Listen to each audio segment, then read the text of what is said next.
as you know, I chair the all-party group, and we spend a lot of time, well, rather Bass spends a lot of time going around all my Labour colleagues. And there are a number that do support, but they won't do so openly, I think, for fear of political consequences.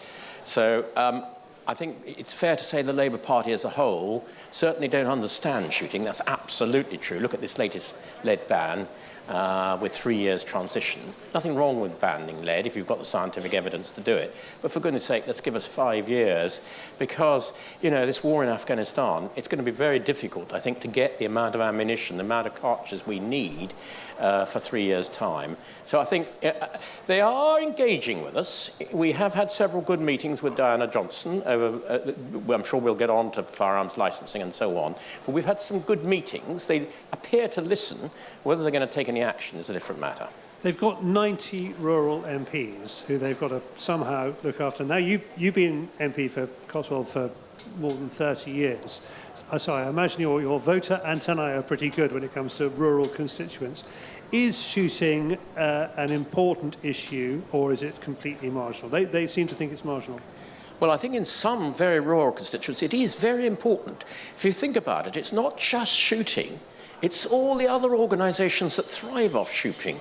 All the people who supply bed and breakfast and hotels, all the people that supply cartridges and guns, all the vets who actually certify all the game birds when they're being brought up. I mean, there are an enormous number of organisations that one way or another depend on shooting and will be based in those rural constituencies. So there's significant employment involved. And when you're going door to door, which I imagine you still do, even after 30 years, when you talk about that, do people bring this up? Do you get people bringing it up and saying, Geoffrey, what a marvellous job, or what a terrible job you're doing? You know, of course, when you go in a rural constituency like mine, and even after the constituency reboundary in the last election, so I have half a rural constituency and half an urban constituency, but that rural is still very rural, very high numbers of Basque members in that area. Significant numbers will come up to me, will recognise me, and will say, thank you very much for what you're doing for shooting. We are concerned about whatever it is they're concerned about. So those 90 constituencies that Labour has, are people not doing that? Oh, they are. It's just that they make a calculation as to which side of the argument is actually going to suit them best politically. Now, I think actually there's 90 MPs, and it's not just going to be shooting. It's going to be the family farm tax, it's going to be the national insurance employers rise, it's going to be minimum wage, and it's going to be a whole range of shooting issues that we'll get on to in a minute.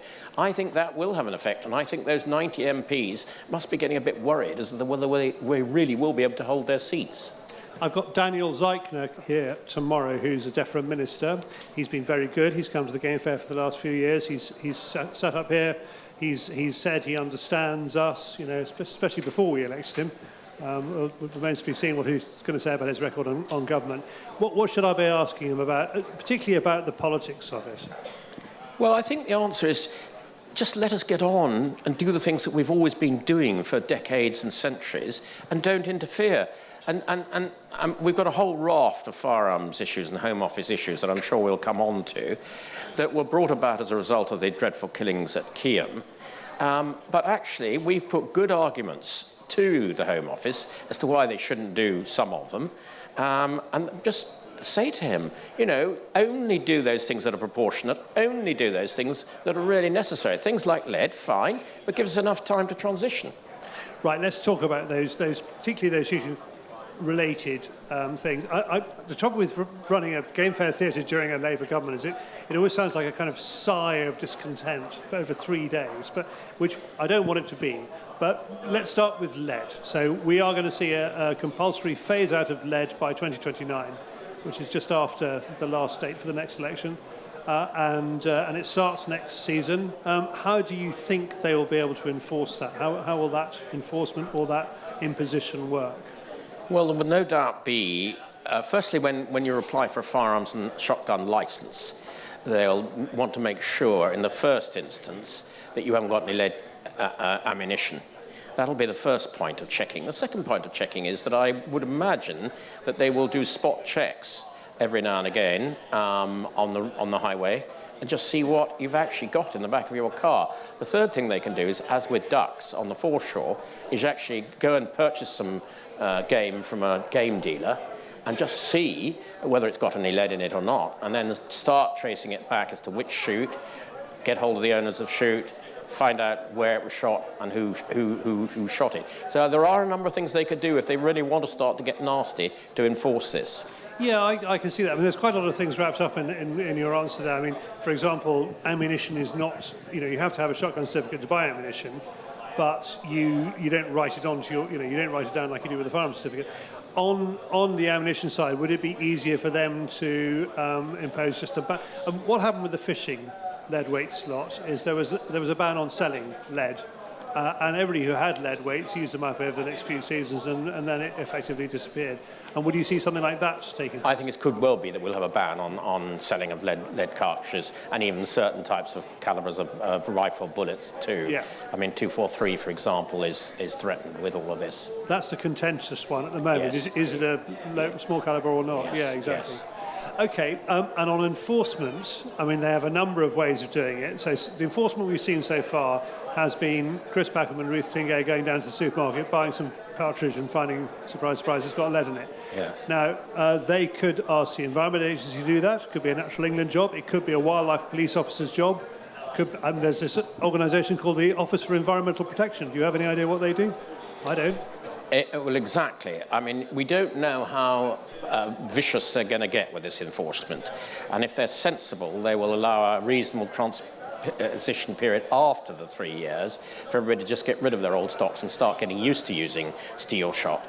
And, I mean, there are a lot of problems with steel shot. The worst one being, and let's be under no illusions, that steel starts to rust. So pellets in a game bird start to produce this nasty brown sort of marks in the game birds, and it could make them quite difficult to market. So I think that is a really nasty potential effect of the change to steel shot. We did a poll at FieldsportsChannel last week, and we found that 85% of 3,500 of our viewers are against the ban, but 15% are for the ban. All right, so the question about lead shot being possibly poisonous, I think that 85% feel like we're being led up the garden path on this one, and having lost lead, they could quite easily ban steel on the basis it's poisonous. Well, it's always a possibility, but I think the worst thing is to just lose lead and then go to steel, and steel, for a number of reasons, is unsatisfactory. The worst one, I think, I've just reiterated, but actually steel shot, it doesn't actually kill quite as well as lead shot does, because lead shot goes into a bird or an animal or whatever and deforms and produces a larger bullet exit, an entrance, and has a better killing effect. Yeah, it does. So something I don't understand is the principal argument that the shooters accept for going to steel is food chain. It allows us to put pheasants and partridges into supermarkets, and that's a public health matter. Why did this government give this job of banning lead to DEFRA, which has got nothing to do with public health? Why did they not give it? Did you think the Home Office of Public Health said, oh no, not for us, give it to the fall guys? Well, it was a surprise to me, I have to say, because this is emerged from the Health and Safety Executive, who are actually nominally under control of the Department of Health. So it could have been either of one of three ministries, really. It could have been the Home Office in terms of licensing. It could have been the Department of Health in terms of health and safety, or it could have been DEFRA in terms of food. But they chose to use DEFRA, and that was the route that they chose to do. So, I think this... And let's be absolutely clear about this. The future of shooting desperately depends on us being able to sell the produce that we shoot. For example, just before the lockdown, I was good friends with the chief executive of the NHS, and together, through the countryside food scheme, managed to get more and more game being used in hospitals. The pandemic came. It's slowly building up, but it's only slowly building up. Well done. But it is really important that we get game used, whether it's in the supermarkets, whether it's in our armed forces, schools, hospitals, whatever. We need to keep doing that. Okay. Well, I mean... The choice of DEFRA seems to me to be extraordinary, and DEFRA has always been the kind of the department that gets smacked around the head the most, isn't it? One thing I want to quickly draw your attention to is these things, trophy imports, which comes back to Parliament on the 12th of September. That's our next big present danger. Now, the reason I put those two heads there is they're from the same animal. Now, you don't often get two-headed antelope, as you know. One of them is real, and that's the one the government wants to ban. The other is practically identical, and I will be allowed to bring that back. This is there's a lot of things wrapped up in that. First of all, could they possibly ban me for the thought crime of bringing back a replica?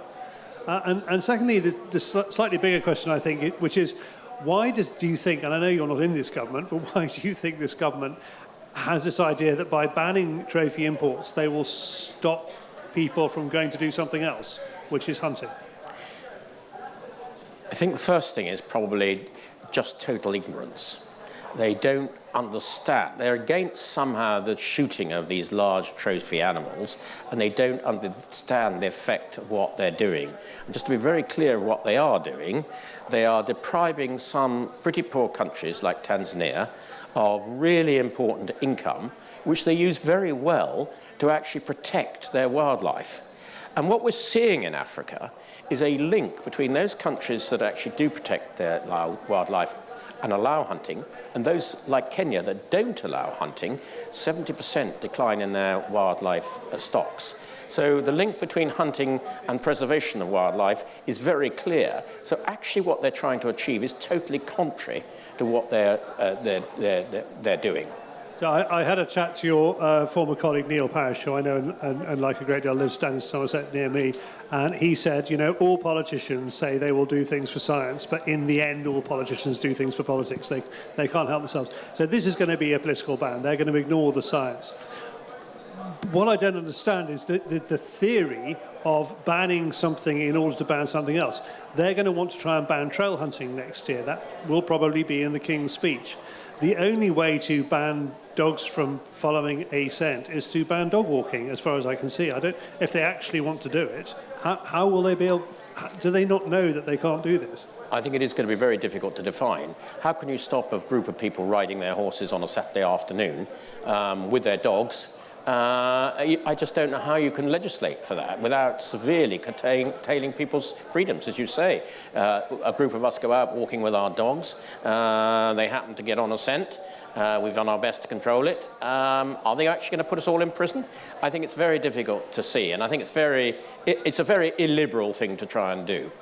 It is. I mean, you can see, you know, politically, at an Islington dinner party, it works very well for them to say, look at us, we just banned hunting.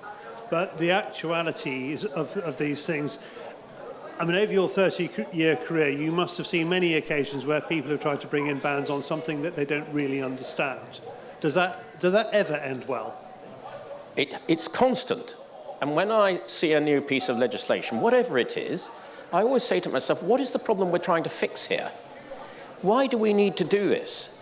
My instinct is not to actually change the law at all, unless it is really something that's really important. And then, of course, you've got to change the law. But we keep making more and more laws. What we should do is make our existing laws work better and uphold them properly.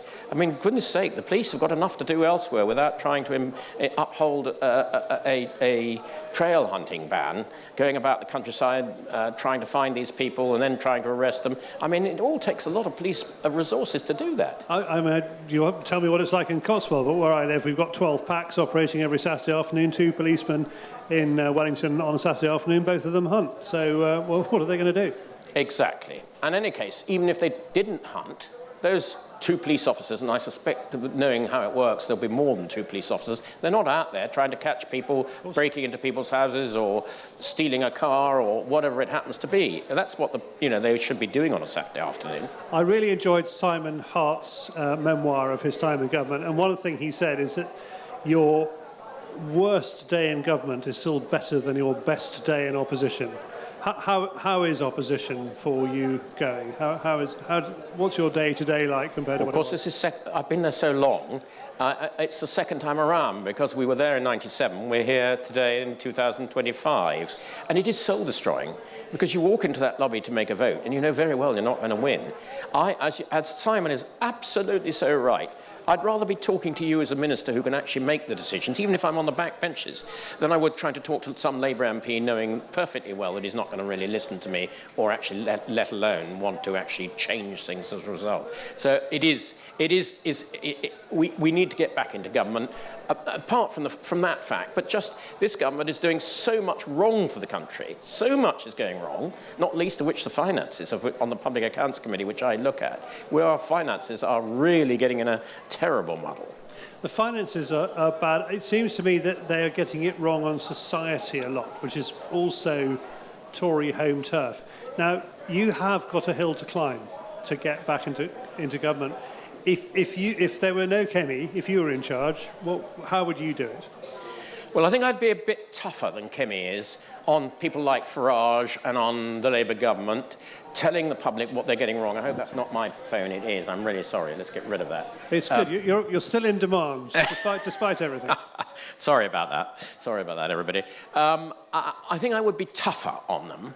I think she is a tough person. She's still feeling her way a bit.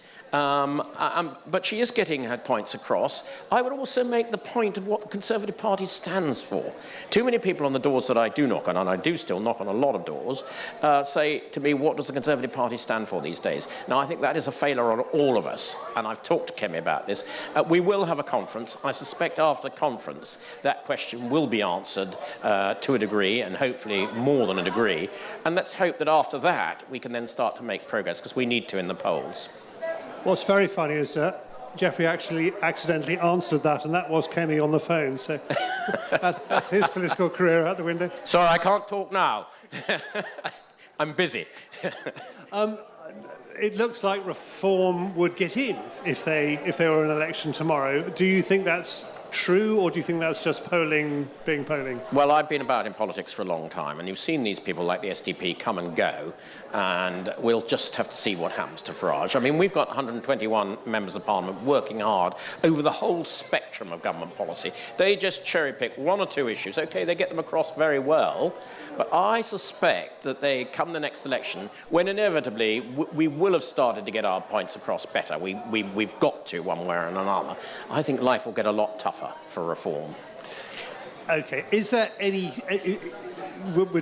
We're trying to see a way back for the Tory party. That's obviously what you would like to do.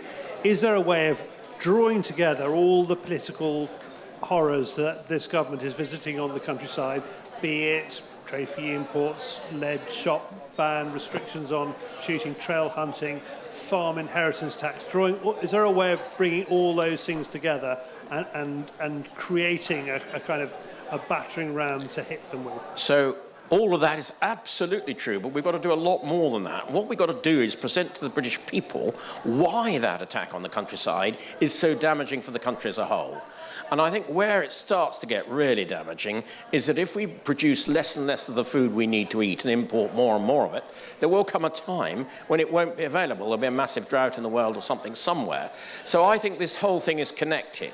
Attack on shooting, attack on farming is connected. And I think what we've got to do increasingly, and we will, is get that message across that this isn't actually very good for the country either. Geoffrey, you're here all day. If there are any Cotswold constituents who want to grab you, are you going to be available for them at all? Sorry, this is a hostage situation I put you in. Are you going to be on the Basque stand? Yes, I will certainly be on the Basque stand. I don't actually immediately hands up if there's anybody here from Gloucestershire. Yes, good. Very nice to see you. Yes, I thought there would be somebody.